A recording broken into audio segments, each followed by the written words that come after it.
to win one Super Bowl and to win four and those guys. And when I was a kid growing up in San Mateo, Joe Montana and Steve Young were my idols. Tom's the best ever. I'm a big Joe Montana fan. I love him to death. I thought he was the best and everything. He won four. He's undefeated in four, but they didn't have a salary cap back then. He had some great players around him. He had some great defenses and all that. Tom Brady came out here. He's been to 6 Super Bowls. He's won 4 with the salary cap. So it's hard to argue against that. Consider the variables, is what he's saying. Tom Brady ties Joe Montana and Terry Bradshaw as the only starting quarterback with 4 Super Bowl wins. He now has 3 Super Bowl MVPs, equaling Montana. He's the first quarterback to have 6 Super Bowl starts. And consider this. Tom Brady was 37 of 50, 328 yards, 4 touchdowns, 2 picks, the most attempts in a game against Seattle in the last 2 years. The most attempts arguably against the best defense in recent memory. So is it time to consider Tom Brady the best ever? Skip Bayless, question for you. Stephen A., I told you last Thursday in Phoenix, if Tom Brady wins this Super Bowl against this defense and he is this Super Bowl MVP, then he will surpass the great Joe Montana. And you know how big a fan I have been of Joe Montana. I put him on a pedestal almost as high as I do the great Muhammad Ali. Joe obviously having gone 4 for 4 in Super Bowls and probably should have won all 4 MVPs and did win 3 of those. Tom Brady last night against that defense had the greatest fourth quarter of his career. Again, a QBR of 97. Are you kidding me? And Stephen A., that made 4 game-winning drives in Super Bowls for Tom Brady. That's 2 more than any other Super Bowl quarterback. That is unbelievable to me. And again, Joe Montana had the benefit of playing for the greatest offensive mind in the history of football, and the great Bill Walsh. And Brady has had to sort of deal with a coach who is mostly defensive-minded, who never gave him great weapons, never had a great running back, had one great deep threat receiver for really only 1 year, Randy Moss, 2007. Brady threw a record 50 touchdown passes. Obviously, Montana did have Jerry Rice for 2 of his 4 Super Bowls. So when I look at last night and I look at what happened in the 2 Giants Super Bowls, when obviously Tom Brady did in the first Super Bowl against the Giants what he needed to do to win the game. And then I'm going to say it again. It was the luckiest play in Super Bowl history that saved your Giants, saved Eli, the Tyree helmet catch that put them in position to steal that Super Bowl from Tom Brady. Then if Wes Welker could have made just one play in the next Super Bowl, he would have saved Tom Brady, and that could have been his 5th Super Bowl ring there. So, big picture, last night, Tom Brady passed Joe Montana. Skip Bayless, I respectfully disagree with you. It's hard to argue with you on this morning because of what I saw from Tom Brady in the fourth quarter. He deserves a lot of credit. I have no doubt about his greatness. A matter of fact, Skip Bayless, Kerry Champion, I'll even go as far as to say that it would be sacrilegious over the next few months, at least until the beginning of next season, for me to ever utter the word "that bad man" again about Aaron Rodgers. No, if I'm going to use such an analogy, at least until next season, it needs to be for Tom Brady. I'm willing to go that far because that's how sensational he was in the fourth quarter, and he deserves a lot of credit. He also deserves to be in a conversation, Skip Bayless, about one of the greatest ever because he now has 4 rings, 6 Super Bowl appearances, 6 times starting as the quarterback. We know about the game-winning drives that you just elocuted. We get all of that. But you know something, Skip? I pay attention to other things.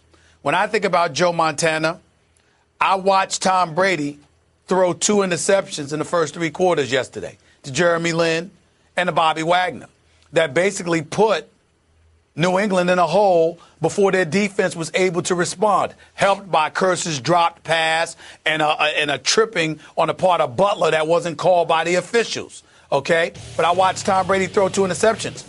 When I think about Joe Montana in the Super Bowl, I think about 11 touchdowns, 0 interceptions. I think about a passer rating of 127.8. I think about him being 4-0, not 4-2. That's what I think about. And so when I look at it from that perspective, it's just very, very difficult for me. As great as I thought Tom Brady was in the fourth quarter yesterday, I'm thinking about 2 of those games in the Super Bowl where Joe Montana didn't even allow it to be interesting. The San Francisco 49ers annihilated the competition, okay? And I'm thinking about that. I'm also thinking about his late game heroics against the Cincinnati Bengals. And again, 11 touchdowns, 0 interceptions, quarterback rating of 127.8. Joe Montana was the real deal. Jordan-esque, I might add. Why do I say Jordan-esque? 6-0. 6 NBA Finals MVPs. Unblemished, undefeated. I saw Tom Brady lose 2 Super Bowls. Now, we want to talk about luck on the part of the New York Giants. Sure, we can talk about that. Okay, the David Tyree catch and all of this other stuff. But Tom Brady was 18-0 going into that Super Bowl.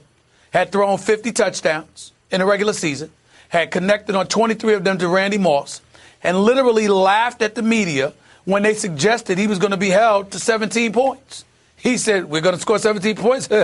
Okay. And what happened? Got held to 14. And last night, they got outscored 24-7 before that defense put him in a position to have those late game heroics. So it was a spectacular performance in the fourth quarter. He cemented himself in NFL lore as one of the greatest ever. But the conversation right now is about whether or not I'm going to put him above Joe Montana. Dipping and dunking for 3 quarters, I don't know if I could give you that. Shane Vereen, 51 snaps, 11 receptions. You know, I mean, he was a lot of short dip and dunk passes for most of the game before the fourth quarter arrived. Can't take anything away from him. But the conversation is he the greatest, like above Montana? I'm not questioning his greatness. I'm just questioning whether he's greater than Montana. And I can't go there, Skip. I just can't. Stephen A. Smith. Did Joe Montana ever face a defense as fierce, as a bunch of Rough Riders as Seattle's defense? Did he ever? No, he did not. And in the one game that you talk about, the 20-16 game over Cincinnati, in which Joe threw the touchdown pass with 34 seconds left to John Taylor to win it, that's the third of Joe's 4 Super Bowl wins. You realize he was going up against the 16th ranked defense that year in the Cincinnati Bengals defense. And you realize that until 34 seconds remained, he had scored only 13 points in that game. So when you say, well, Tom Brady got shut down by your New York Football Giants in the first Giants Super Bowl, the one he laughed about, ha, ha, ha, you're going to hold us to that few points. The Giants were really good on defense that year. I think that Giants defense was better than that Bengals defense. So, again, did they have a great day against Tom Brady? Did they lay some wood on him, as you say? You better believe they did. But Tom Brady still did what he needed to do. Brady was Brady with 2 minutes left when he threw the touchdown pass to make it 14-10. So he did basically what Montana did, except Cincinnati didn't have time to come back in the 20-16 loss to Joe in the third Super Bowl that he won. Can't you see that? Like, Joe had his struggles in that game also. No, I can't see that. I can't see that, Skip Bayless, because I listened to you and others for years, if not decades, talk about the greatness of Joe Montana. And I didn't hear those excuses then. I didn't hear about a 16th ranked defense in Cincinnati. A matter of fact, I heard about all the teams Joe Montana and the San Francisco 49ers went through to get to the Super Bowl to play against a 16th ranked defense or whomever it was, whether it was Denver, whether it was Cincinnati or somebody else. The fact remains that when you look at Joe Montana, a matter of fact, one of the things you all used to say was that the bigger the stage, the better he played. And so when I look at it from that perspective and I see a record that's unblemished in championship competition, I saw Tom Brady, albeit not a Super Bowl, I saw him get outplayed by Joe Flacco in an AFC championship game. I saw him get outplayed by Eli Manning in a Super Bowl. All I'm saying is I'm not going to sit there and question the greatness, but when we talk about Joe Montana, those things did not happen to that man. They just didn't. And that's why I'm going to roll with him for now. But I understand Tom Brady. Tom Brady, he's worthy of this being a part of the conversation. He's worthy of consideration for that because he's that great. Absolutely. Okay, so he's won 4 Super Bowls. He has 4 game-winning drives, fourth quarter overtime. And he has 2 narrow Super Bowl losses that you can't really pin directly on him. Although I did think he threw an off-target pass to Welker. Can you?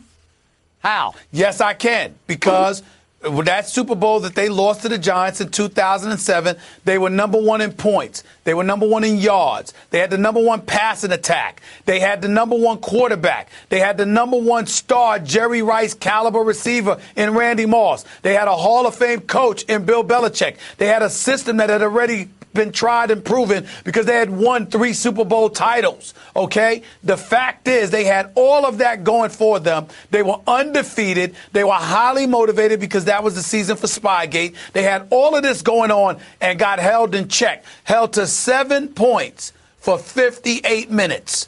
That is a fact. I can hold that against them. I can't sit there and not hold that against Tom Brady. How come you couldn't score that? Absolutely. Okay, upsets do happen, yet Brady did all he could do to avoid the upset.